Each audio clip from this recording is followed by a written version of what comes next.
ஜெயமாருதி விஸ்வரூப ஆஞ்சநேயர் கோவிலில் 11 அடி உயர விஸ்வரூப ஆஞ்சநேயருக்கு தங்க கவசத்தால் சிறப்பு அலங்காரம் செய்யப்பட்டு வழிபாடுகள் நடந்தது. இதில் திரளான பக்தர்கள் கலந்து கொண்டனர்.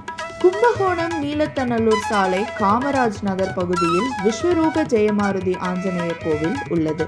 இக்கோவிலில் உள்ள விஸ்வரூப ஆஞ்சநேயருக்கு மாதந்தோறும் சிறப்பு அலங்காரம் செய்யப்பட்டு வழிபாடு நடைபெறுவது வழக்கம்.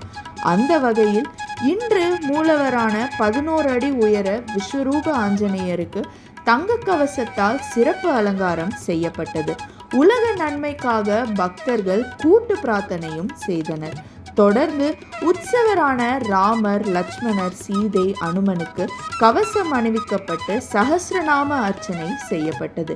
இதில் திரளான பக்தர்கள் கலந்து கொண்டு வழிபட்டனர்.